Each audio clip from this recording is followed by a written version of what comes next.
All right. Thank you so much, Parveen. So yeah, my name is Koji Pereira, and today I'm gonna talk about being a design manager and growing a team from seed to scale. And I have two people that I'm very happy to have today, two very seasoned design leaders. One is Diego Mendes. He's a product design manager at Facebook. And then Jessica Ko, who's the CEO at Playbook. All right. Thanks you all for being here. Hi, thanks for inviting us. Yeah, Right. glad Oh, to be here. thank you. All right. So let's start with a quick round of introductions. Do you want to take it first, Diego? Absolutely. Um, I'm Diego. I am a product design manager at Facebook, where I lead a group of designers in the AR/VR team, also known as Facebook Reality Labs, where we're creating kind of the future of computing, if you will. And before that, I worked at Pocket, Chegg, and Meebo, which were startups. Pocket was eventually acquired by Mozilla, which makes the Firefox browser. Chegg, we were able to IPO, and Meebo was acquired by Google. So I'm really excited about talking with you about this topic. It should be fun. The most important part about me, though, is that I have two little girls. That's what takes the majority of my time. And also have one little fluffy dog, and Kira, who's my wife, and we live here in California. I'll pass it back to you, Koji. All right. So then I'll pass back to Jessica first. Jessica, want to give a quick introduction? Yes. Hi, nice to meet you. I'm Jessica. I'm the CEO and co-founder of Playbook.com. We're building the next generation Dropbox, but specifically made for design teams. I've had I've been a designer for almost, I don't know, 15 plus years now. Started my career at Google, not as a designer, but as more of a web developer engineer type of role, and then slowly kind of transitioned myself into becoming a UX designer, and then designed a lot of products there. I was there for about 7 years, and then I moved on to be the founding designer of Open Door. It's a real estate startup in San Francisco, and I grew the team from basically myself to about 13 people, and then heading the design team there as product design team as well as brand design team. So, and then I sort of took off and to become another founding designer of another startup, but then now I'm doing my own. So nice to meet you. Thank you, Jessica. All right. And I actually meet Jessica because we worked together at Google. I was a designer back there.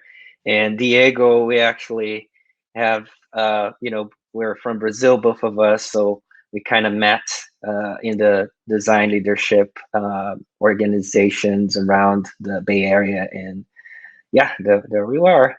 And I am a design manager at Lyft. I am the head of design for Lyft Business, which is basically, for those who don't know, Lyft is a ride sharing company, so provides rides from point A to point B here in the US. And I take care of the Lyft Business part, which is all the companies who wants to get rides for their employees, collaborators. They can use Lyft Business as a way to provide rides for them. And you can go to lyftbusiness.com and create a program and share with the people you care about. Before that, I was at Google for pretty much 9 years, and I also had a startup before that. So I've been here in the West for about 7 years before I was in Brazil. All right, so let's get this started. I think the first question I have in mind, I know that many people that maybe are watching us right now, they have questions about like, oh, how do I actually start a design team, or how do I should think about design and growing a team? And you all come from very different size companies and have different experiences on startups and big companies. And I know Jessica grew a team at Open Door, and Diego managed the design team at Facebook. What are some of the challenges of the different team sizes that you see? Maybe I'll start with Jessica. Yeah, it's well, different team size is different problem, but it's mostly has to do with communication problems. So as the team grows, there's a communication problem, and then you're constantly managing conflicts. There are different types of conflict, and then you're managing process basically within the design team, and then it gets more and more complex as the team grows. So when you're just like three people in you're the head of design, you're two other designers working with you, communication is so easy. It's pretty easy up until 6 or 7 people. And then it gets much more complex as the organization grows, and the design team with the design team itself grows. Because just the relationships you're managing between marketing team or engineering team or product team, it just exponentially grows at that point. So that's why it gets more and more challenging when it comes to communication. And then that's when you start to put a lot of process down, have a lot more meetings. Even though I'm not a big fan of meetings, you have to have some of these infrastructures in, otherwise it tends to fall apart very quickly. So that is probably the biggest challenge the head of design usually has, or founders at a startup. Yeah, what do you think, Diego? Yeah, I agree. I think, to me, the breakdown in communication that Jessica is describing comes in a breakdown in a common language, right? When you are a small company, there is a very common understanding of common things. Like, for example, when you say high quality, people's general understanding, because you're talking to each other all the time about what a high quality product is and so on, is tied to that small group. But as the team grows and the company scales, when you ask a question like, "Is this ready to ship? Is the quality good enough for this to go to market?" That answer may vary depending on who you ask that question to. So you need to create that common language and framework across the whole team so everybody's on the same page. And I'm giving the example of quality, but it really can, you can expand that to many other areas. And developing that common language is easier said than done, right? There's a lot of hard work that you need to put into it in defining, your team's values and how the team operates and how the team makes decisions and so on. Yeah, it makes sense. I find it fascinating that when you think about small startups, seed stage, Series E, usually people wear many hats. And for designers, what I hear a lot is that designers tend to do like marketing, branding, and then product design and print design. And once you get to a more mature stage, then all of this different roles that maybe one designer or two designers are playing becomes different sectors of the company. And depending on the stage or depending on how the company wants to grow, branding and product design starts to be a separate organization. So I've seen that, happening with different companies. So that's an interesting note to take here. What about like the turning point when you say, okay, I have 3 designers, but company is growing and now I might need managers. What does that change your work as you scale up? How do you think like having a manager will make a difference when you're scaling up? Should I go? Yeah, whoever Okay. wants to take it. Okay, I'll take it. There are 2 reasons why I tend to start having design managers basically reporting to head of design. It usually has to be these 2 reasons. Being a head of design is like a very lonely job because you have this like sense of ownership, like culture wise. You want to make sure the culture of design team is great. Like people are having a great time. People are productive and happy. And also this hiring, there's a lot of hiring involves recruiting. So you go out and then be the advocate for your design team and your organization as a whole. But you also want to have you want to share that kind of sense of ownership with someone. That's when you started to kind of bring up other managers so that there's some hiring needs that happen. They will go out and then pitch, like they will help you out basically. And another reason is growth, like personal growth related. So I see some really potential, like some designers with this extremely high EQ, or somebody who wants to kind of take it their level to the next level. That's when you start to kind of like, I think you might be really having you'll have a great time actually. Start managing some junior designers, start mentorship. It also gives them a little bit of that kind of change in their career, and then satisfaction, job satisfaction, just because everybody just loves teaching, mentoring, and then they like to see other people grow. They have that kind of goodness in them. So that's why I say those are two of probably my top reasons why I like to have design managers in the organization. Yeah, oh, go ahead, Koji. Yeah, I was just like want to include this as a part of the question too, and maybe you can take this, Diego. How do you think the managers will need to play like a coaching role versus like a leadership role, and how do you balance that in a leader capacity? Yeah, it's a dance, right?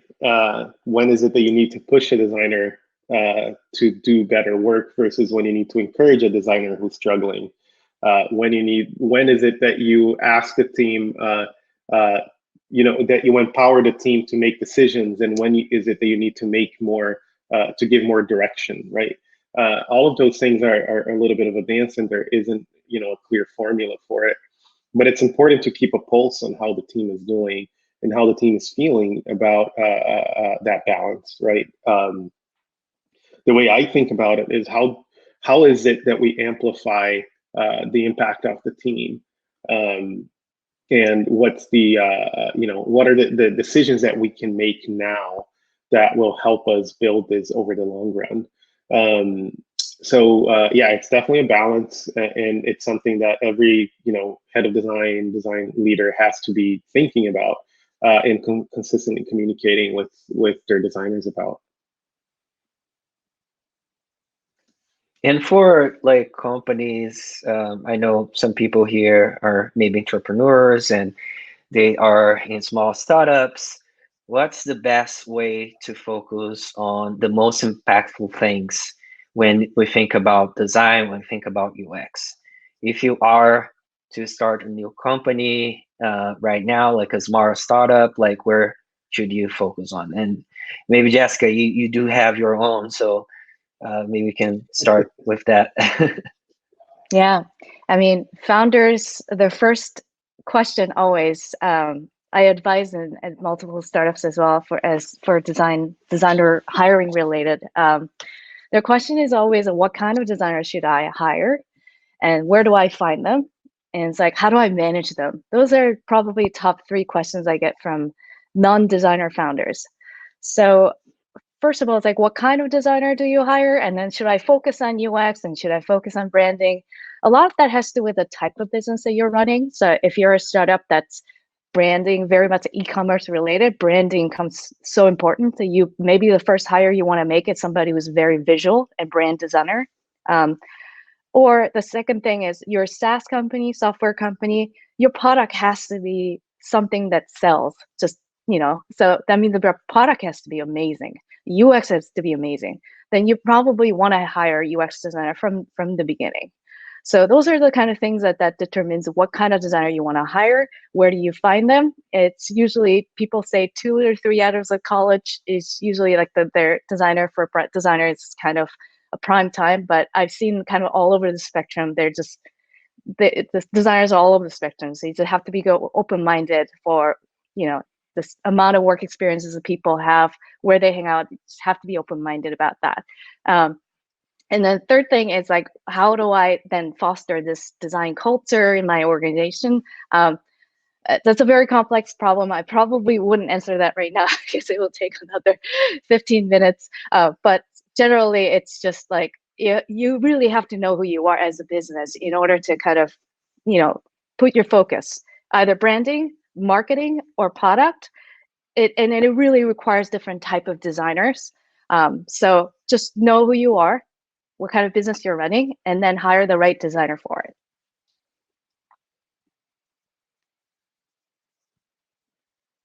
Diego? Oh, yeah. Do you mind repeating the question? Because I was so into Jessica's answer that I was like, oh yeah, that's No right. problem.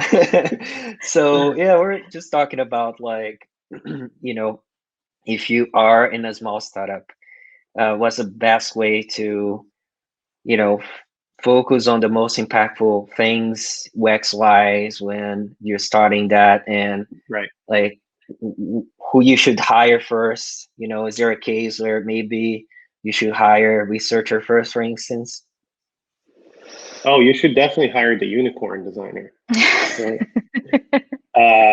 And so I agree with Jessica. I think depending on the business, you need to make a choice on what type of designer you want to hire. There are, however, designers who have strengths in more than one area, and who go deep in specific areas. So, for example, at Pocket, we had designers were very, very strong in visual design and branding and interaction design, but we also had designers who were really good at doing user research. So we didn't hire a user researcher because we had that person, right? So that's one way in which you can kind of build up the team, is to hire designers that have different skill sets and who are good at lots of things, but really good at a few specific things. Um, I think that to me, the biggest question for startups usually is product market fit. And having a designer who has done that before, who has gone through the process of creating a product from 0 to 1 and launching it, is usually helpful because that designer has kind of experienced different, strategies or different frameworks even to figure out product market fit. And to me, that's the most difficult part of a startup today. Like, there are many ways to scale and to kind of put the word out there about the product. And I'm not discounting the branding and marketing aspects of it, because I think those are really important.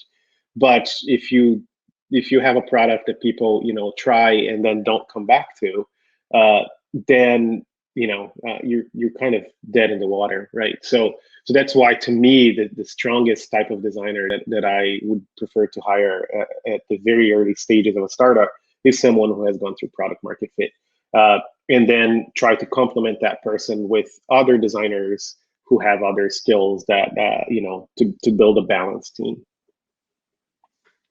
Hmm. Okay, as we're talking about branding and marketing a little bit, I'll send a question back to Diego.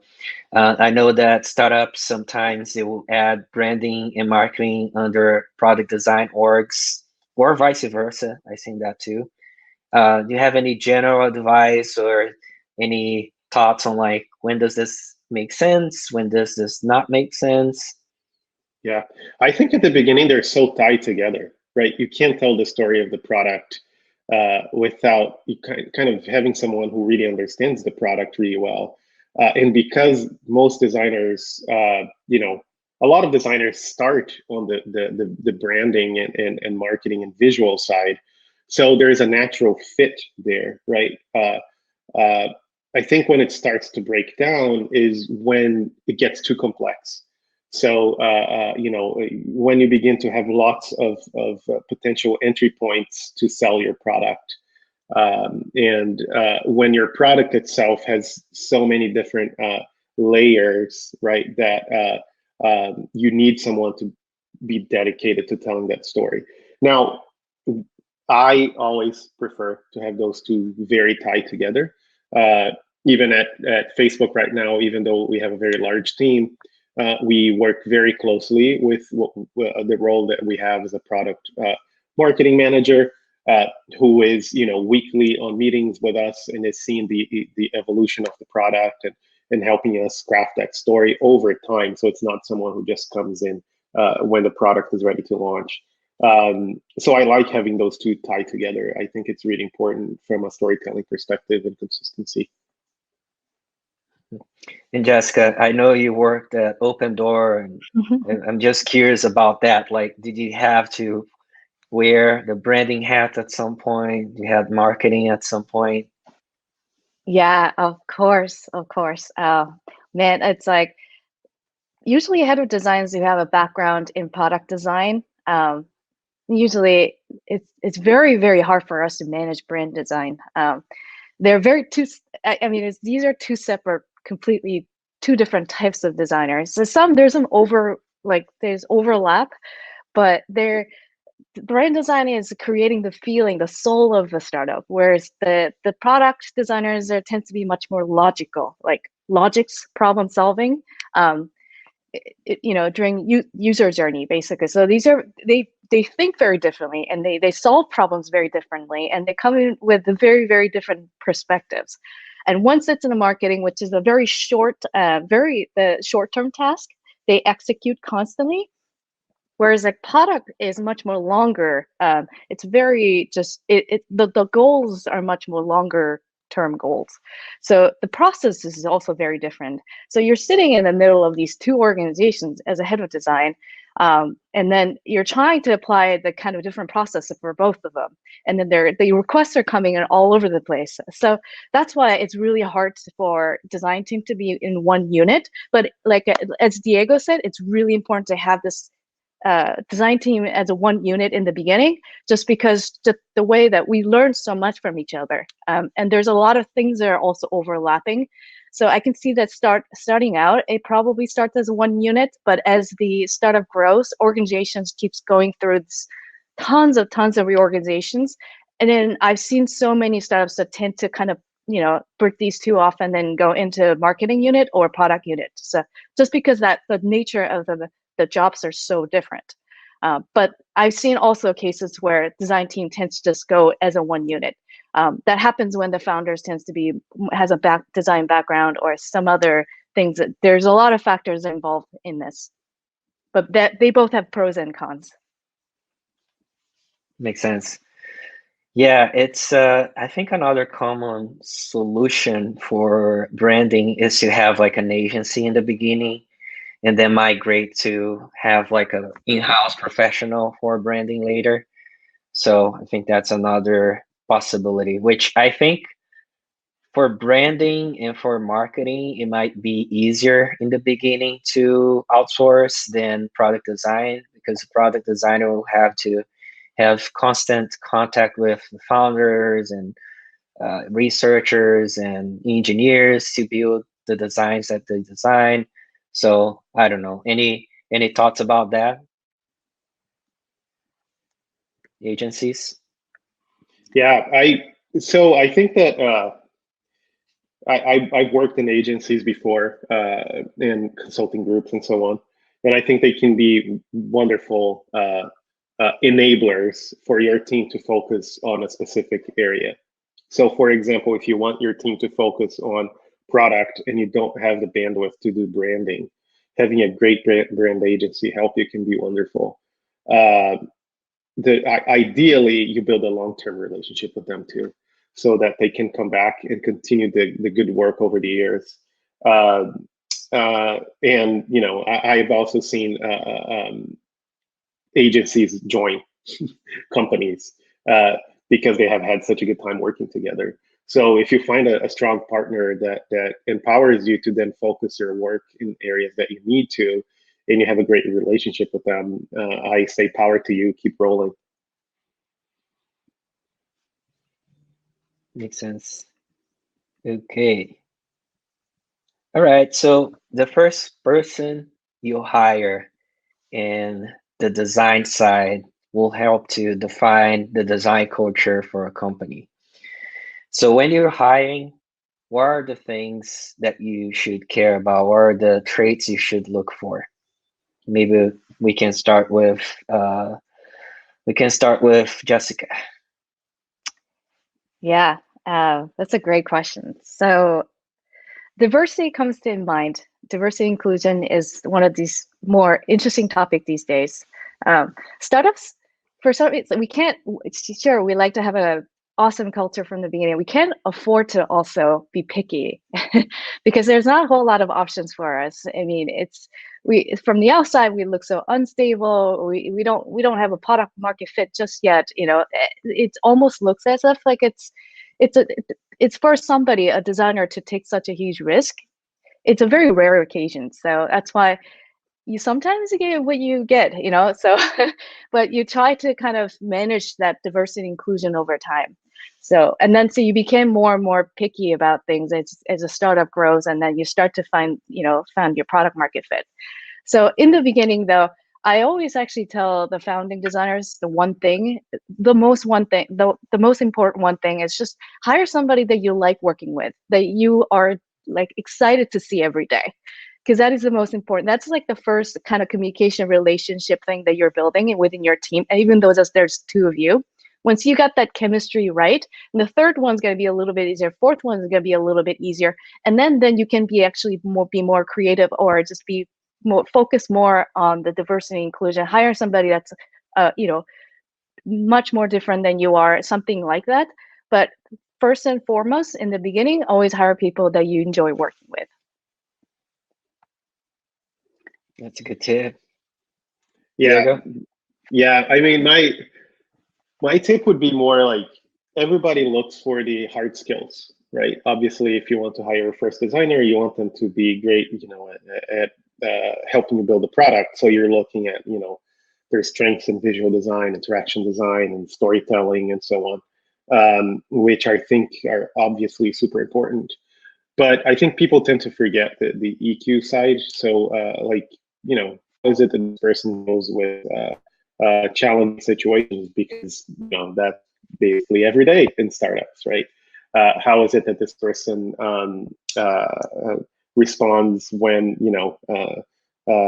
they don't get their way, right? In other words, like how well do they work with other people, and how are they able to respond when things don't go as expected for them. I think that those things are really important.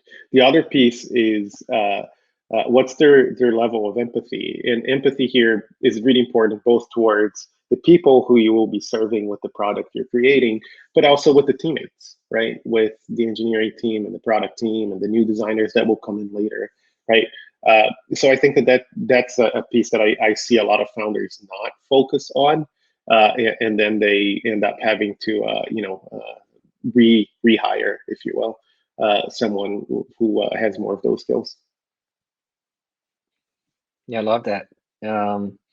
Definitely empathy and EQ matters a lot when you're hiring. I'm curious about, like, I don't know, we are all designers and we kind of know like what hard skills are and what are the things we should look up for. Let's say if you're not a designer, you don't know what the most important hard skills are. Like, what tip would you give to someone who is not a designer trying to hire a designer, like the first designer? Want to take Good that luck. first? I'm just kidding. I would say, look for the history, and that's what I always go back to. Is like, what is it that they have done in the past?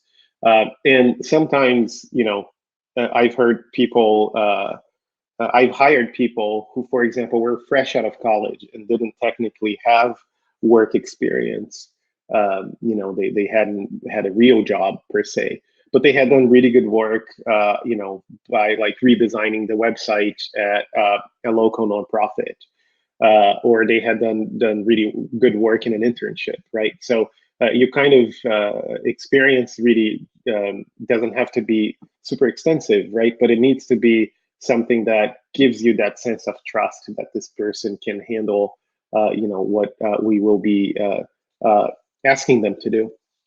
And then from a hard skills perspective, if you're not a designer, it might be good to ask a friend who is a designer to take a look at their portfolio and to give you feedback as well, maybe even participate in the interviewing process. Mm-hmm. That's a good tip. And I'm actually doing that for Claire, the startup, to hire their first designers, because they had, they're like, oh, I have no idea, Koji, how do I hire a designer? So can you help us? Yeah. I think it's a good idea. Jessica, do you have any additional tips for that? No, so it's so funny. I thought I got the hiring science down, but sometimes things just are very surprising. New grads can be so good. It's anybody, even if they're senior, sometimes they don't turn out great. It's like it's all over because you're hiring one designer for the entire organization. There's only one role.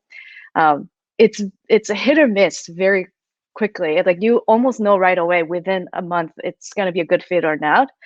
Even if you wait around, the time is super valuable for startups. So lots of people, even designers myself, we make hiring mistakes. Lots of people. So don't be too hard on yourself, because the designers are really, really hard to get it right the first time. Makes sense. Okay, and we talk a little bit about inclusion, diversity, equity, belonging. And I know all of these topics are very, important, and they're being discussed more in this last 2 years. How do we ensure that when your team is growing, you have to hire very quickly? Do you have any tips for that? Maybe Jessica, you want to take that one? Yeah, I mean, it's funny because we tend to attract our own kind of people with a similar interest, people with a similar background. It's just humans are naturally, unconsciously drawn to the people who are somewhat alike, because we find comfort in them, and that's just like a natural thing that humans do. So kind of pushing it a little bit against it and be completely mindful of what your preferences are, it's already like a step forward. So I say I'm an Asian girl, like, with the background of engineering background. So the people I tend to kind of look at resume could be those like Asian girls with an engineering background, because I find comfort. I know where like the kind of path that they took is probably the kind of path that I took. So there's some kind of familiarity and comfort in it, knowing this. So that's why I kind of push myself like, no, this time I'm gonna hire somebody maybe it's slightly different. That's when you're kind of taking a little more risk and chances. So that's the kind of thing that leaders in design organizations need to have, that being completely mindful about what your preferences are. It's natural, and you have to be completely honest and open about it in order to change. Diego. Yeah, I agree. And as the company, so when the company is small, you can't be picky kind of thing, right? Because as Jessica mentioned earlier, it's tougher to recruit when the company is small. As the company grows, though, using the diverse slate approach is one effective way that I've seen to always increase diversity on the team. If you hire a strong designer from school A, it's likely that the next time you go look for a strong designer, you're going to go to school A again. Even though school B and C and D might have great designers as well, right? So forcing yourself to look outside the box and to think outside the box a little bit is important. And the diverse slate approach kind of encourages you to do that, right? So that's why I think it can be really effective. The most important part for me, though, is that you're mindful of the diversity on your team. And you're mindful of people coming in, right? How do you create a sense of belonging for someone who is different, even though they may be the only different person, which is common in startups, right? So I think that sense of belonging and emphasizing that from the beginning is extremely important. Makes sense. Thank you.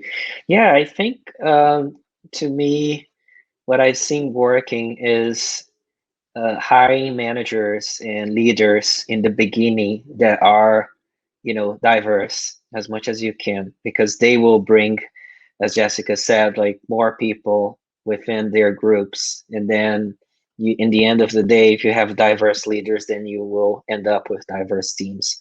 But of course, like you have to do this exercise every now and then, make sure that you're getting a real set of people who represents like whatever you are. And here, when we talk about US, for instance, there's a lot of Latinx people, but then when you go to tech industry, there's not many Latinos, not many Latinas. So I think it's a very important thing to keep in mind. All right, so now we're getting close to the end, and I want to send some reminders, and I'll give you some time for all of you if you have any reminders, if you want to share something. For me, I do have a podcast at salesandpixels.com that I started. I had a conversation with Jessica there, a couple of more people. I didn't have one with Diego yet, but I'll probably have in the future. And yeah, take a look. There is a cool conversations there with Joe Maeda, Just James Garrett, and I started that during the pandemic. It's been very cool to just like connect with people that maybe I wouldn't have even a chance to connect at work. And it's a kind of a replacement for me for those hallway conversations that I love to have when we're back in office. Other than that, actually, I'm between jobs right now. I didn't say that, but I am leaving Lyft and I'm joining Twitter very soon. So you all know. Wow. Thank you. Congratulations. And yeah, thanks. I'll be on Diego's competition. Anyways, Yeah. Well, I have lots of friends on that team, and they're building a great team there. So I'm happy for you and happy for them that they got you. They're lucky to have yeah, you. thank you, thank you. Yeah, I'm very excited. All right, so with that, I'll pass to Diego. Uh, we are hiring at Facebook too. So if you're a designer and you're interested in looking, you can go to facebook.com/careers, and we're hiring all sorts of designers. The AR VR team specifically is growing a lot. So yeah, please do take a look at that. And if you want to connect, Twitter, LinkedIn, and Diego Mendez, you can find me there. Jessica? Yeah. So if you're founders watching this, if you have any questions about hiring designers or managing designers or growing design organization within your companies, you can always find me on LinkedIn and send me a message or email me. My email is jessica@playbook.com. So feel free to ask me questions. Yes, so I am running a startup that's designed for designers and for design files, managing design files really well. So check out us at playbook.com. All right. Well, thank you so much for being here today. Thanks everyone who joined us. Thanks CogX organization. And then with that, I'll pass to Parveen Dunda back to stage.